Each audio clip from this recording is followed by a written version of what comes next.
Oi, pessoal, tudo bem? Sejam bem-vindos a mais uma aula. Então, hoje organizando aí o nosso ciclo de estudos, né? A gente vai continuar estudando o Código de Ética Contábil nessa aula 19, tá? Eu vou logo em seguida também já antecipar, ou melhor, né? Fazer a postagem aí da próxima aula, que é a aula 20 também, então falando um pouquinho mais do valor da publicidade e possivelmente também já antecipar algumas das aulas futuras para que a gente possa colocar o nosso cronograma em ordem. Bom, em relação à forma de estudos, aí eu deixei para vocês aqui aqueles exercícios de fixação, eu vou depois postando eles de acordo, e na aula, né, em si do simulado, eu vou passar também algumas orientações na aula de penalidades e considerações finais sobre o simulado, qual que é a ideia, como que vocês podem usar isso como prática futura, né, para o Conselho, para o exame de suficiência do Conselho Federal de Contabilidade. Em relação às partes aqui que eu fiz a divisão, eu resolvi manter, né? Eu ia juntar alguns itens, mas eu vou manter justamente para tentar facilitar o processo de estudos, né? Onde você vai acompanhando as etapas do código, essa estrutura, até para saber se localizar em futuras questões. O tema da aula de hoje é o item 6, as permissibilidades. O que são essas permissibilidades? É tudo aquilo que a gente tem autorização para fazer, né? Como computador seguindo o código de ética. É diferente, isso é importante que fique claro, né? Quando a gente trabalha com essa terminologia, essas nomenclaturas, elas vão fazer diferença no processo de interpretação das questões. Então, o computador pode, né, entre aspas aqui, ele é diferente de afirmarmos que o computador deve. Aquela relação de deveres é o mínimo que se espera de um computador. Aqui nós temos circunstâncias e situações pelas quais a pessoa lá, o trabalhador, o profissional da área, ele vai poder escolher se ele quer ou não fazer. E aí essa relação, inclusive, ela é menor justamente por isso, né? Porque ela não se trata necessariamente nem de um dever e nem mesmo de uma proibição, mas sim a devida autorização. Então, na letra A, a gente vai ver publicar trabalho científico ou técnico assinado e sob sua responsabilidade, né? Então, um exemplo aí só para facilitar o raciocínio, os trabalhos científicos são as pesquisas em específico, os artigos científicos, a própria dissertação de mestrado ou tese de doutorado. O trabalho técnico, ele se resume normalmente a um processo de assessoria, de consultoria, até mesmo auditoria, outros relatórios em específico, análises e etc. Existe uma gama muito específica. Aqui é só para a gente entender e lembrar daquele detalhe, né, que é possível, né, ou seja, que é permitido para o contador fazer esse tipo de trabalho, se ele for técnico, por exemplo, desde que ele faça a devida assinatura com o seu registro e supervisione esse trabalho, execute esse trabalho. O que ele não pode fazer, como a gente já aprendeu anteriormente, é assinar algo que ele não supervisionou, que ele não elaborou, ou um trabalho nesse sentido que fuja ali do seu controle, de certa forma. Na letra B, a gente vai ter, então, transferir o contrato de serviços a seu cargo para outro profissional, com a anuência do cliente sempre por escrito. Para que a transferência ocorra, eu deixei registrado aqui, é necessário o registro por escrito com a concordância, né? A anuência quer dizer isso, é a concordância do cliente. Então, é importante fazer esse processo de registro. Quando você presta serviços como um escritório de contabilidade, ou até mesmo como autônomo, é necessária essa relação contratual, né, para definir, inclusive, os próprios limites, as obrigações, né, os direitos e deveres de cada uma das partes, tanto do contador quanto daquele que precisa do contador. Então, aqui é totalmente possível, né, é uma permissibilidade nesse sentido, que você, uma vez assumido o serviço, por qualquer que seja a razão ali justificada, você faz essa transferência para outro profissional, desde que o cliente tenha concordado anteriormente. E aí, na dúvida, faça esse registro, né, de transferência ali, a concordância do cliente também por escrito.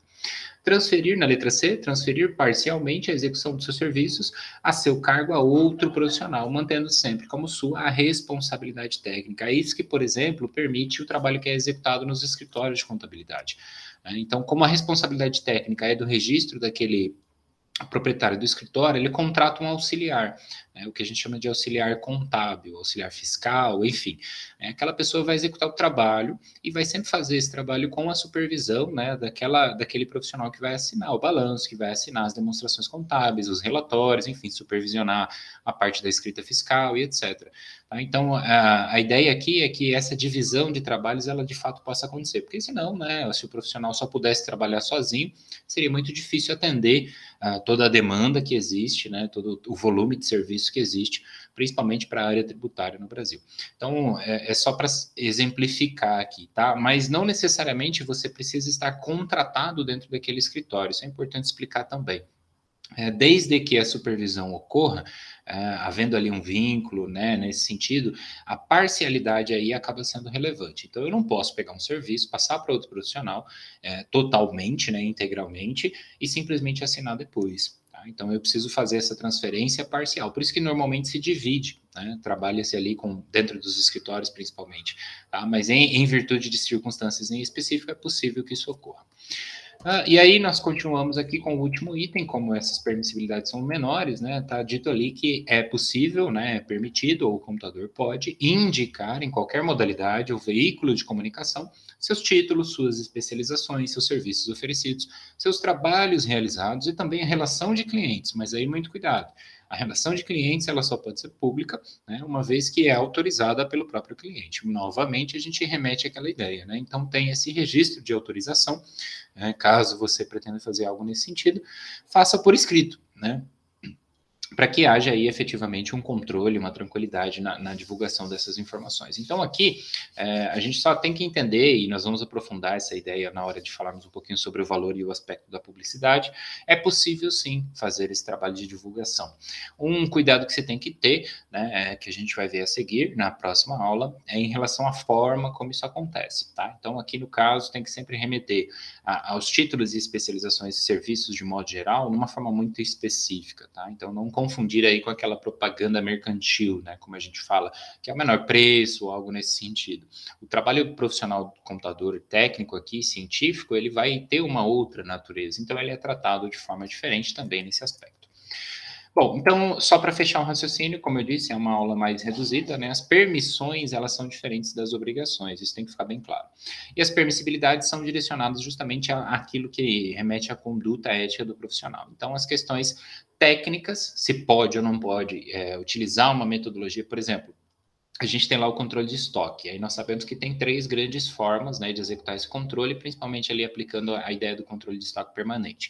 Você vai trabalhar pelo custo médio, você vai trabalhar pelo PEPS ou você vai trabalhar pelo EPS. O código de ética ele não vai trabalhar essa questão, ele não vai discutir isso, porque entende que essa discussão é uma discussão técnica, trata-se de uma metodologia técnica. Né? Então, aí, para isso, a gente vai ter legislação, normas específicas e que vão dizer ou permitir ou proibir, enfim, detalhar ali como resolver aquele trabalho técnico. E aí, nesse sentido, então, remetendo aqui ao Código de Ética mais uma vez, a gente precisa considerar, né, que toda a conduta ética se baseia nesse processo de leitura e interpretação do que o próprio código estabelece. Então, na próxima aula, a gente vai ver um pouco mais sobre o valor e a publicidade. Eu vou gravar aqui logo na sequência, para a gente poder aprofundar um pouquinho mais e entender como é que funciona esse aspecto do marketing também aí agora nessa era digital, né, com muita gente trabalhando, com muita informação, enfim, havia anteriormente ali algumas ideias talvez de certa forma equivocadas de que o profissional não podia fazer propaganda e tudo mais, ele pode, né, mas ele precisa respeitar algumas regrinhas básicas que a gente vai entender já já. Bom, então obrigado aí pela atenção nessa aula de permissibilidades, né? Eu vejo vocês na nossa próxima aula, onde a gente vai falar um pouquinho mais então do valor e da publicidade relativa aí aos serviços contábeis.